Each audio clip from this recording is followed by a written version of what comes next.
Hitler était fréquemment en vol en 1942 et 1943 en raison des combats intenses sur le front de l'Est. Hitler disposait d'une escadrille spéciale d'avions de transport utilisés pour déplacer sa personne et son entourage à travers son empire en toute sécurité et confort. En 1942, le type d'avion utilisé par Hitler était le Focke-Wulf 200 Condor, un grand avion de patrouille maritime, bombardier et avion de ligne civile spécialement converti pour son usage. Le Condor personnel de Hitler était blindé pour le protéger contre la flak et les chasseurs. Il était très confortable. Les cabines principales étaient revêtues de bois poli, avec des tapis épais et des sièges rembourrés, ainsi qu'un service à bord. Hitler disposait d'un fauteuil spécial équipé d'un parachute qu'il pouvait utiliser pour s'échapper du Condor par une trappe spéciale dans le plancher. 2 autres Condors accompagnaient celui de Hitler, tous deux bien aménagés, l'un pour transporter le personnel et les invités avec 14 sièges et un autre transportant davantage de bagages ainsi qu'un détachement de garde du corps. En vol, les Condors étaient protégés par des chasseurs. Hitler était toujours piloté par le SS Gruppenführer Hans Bauer, un ancien commandant de Lufthansa. Mais avec l'intensification de l'activité aérienne alliée au-dessus de toute l'Europe, voler était dangereux. En 1942, il se rendit en Finlande pour une réunion importante avec son allié, le maréchal Mannerheim. Il visita 2 fois le quartier général du groupe d'armées sud sur le front de l'Est. Bien que Hitler soit au sol, Bauer effectuait un vol de navette entre des aérodromes avant de récupérer Hitler. Le Condor fut pris pour cible par des chasseurs soviétiques juste après le décollage. Les ailes de l'avion furent touchées par des tirs de mitrailleuses, mais Bauer parvint à s'éloigner du danger, à prendre de l'altitude et à se diriger de front vers des chasseurs soviétiques qui rompirent le contact.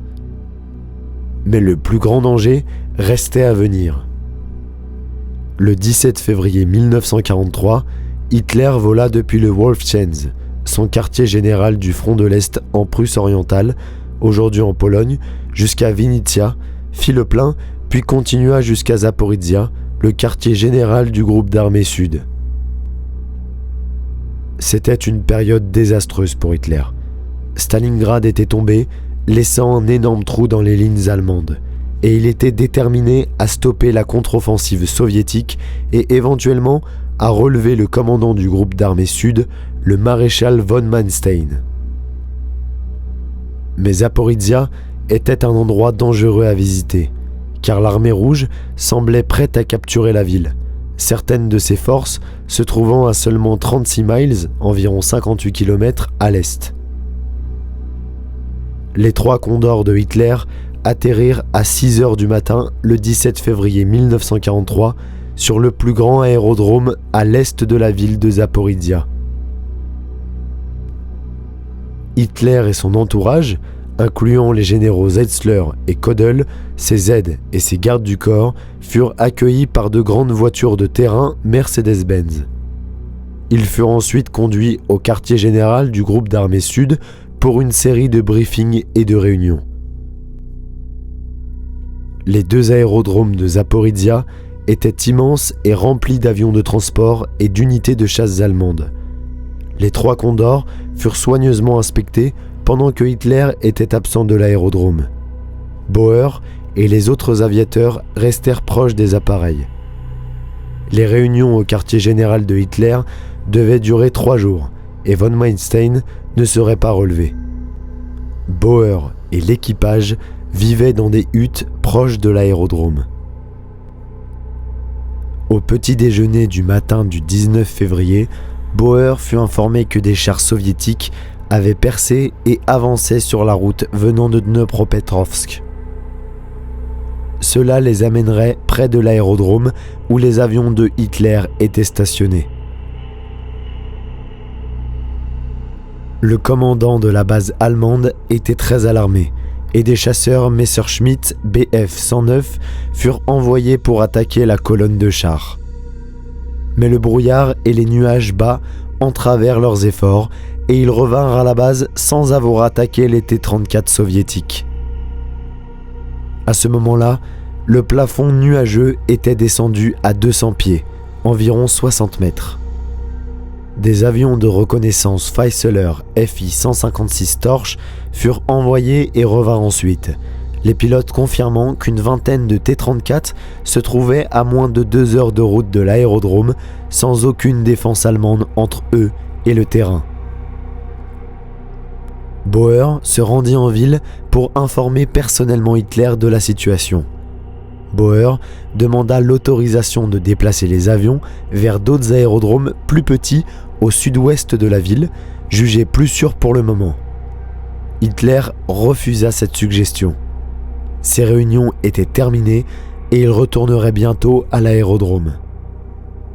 De retour à l'aérodrome, Bauer trouva le commandant de la base en train d'organiser une défense précipitée du terrain, mais il ne disposait d'aucun canon anti-char, ni même d'artillerie.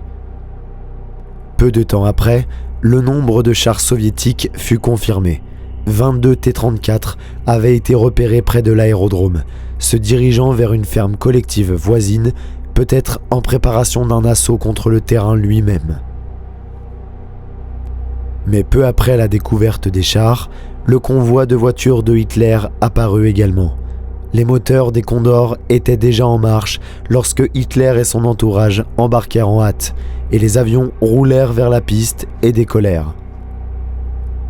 Il fut établi plus tard que la colonne de chars soviétiques n'avait pas attaqué l'aérodrome, faute de carburant, ce qui donna à Hitler le temps nécessaire pour monter à bord de son Condor et s'envoler vers la sécurité.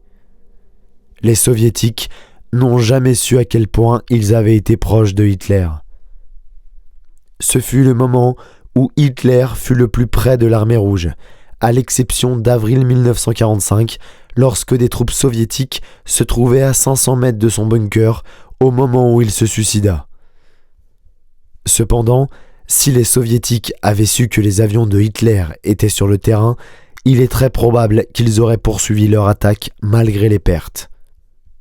Lorsque Bauer expliqua à Hitler la raison pour laquelle les chars soviétiques n'avaient pas été attaqués, un manque de carburant, Hitler répondit « Un peu de chance pour nous ». Merci d'avoir regardé, n'oubliez pas de vous abonner et de liker la vidéo.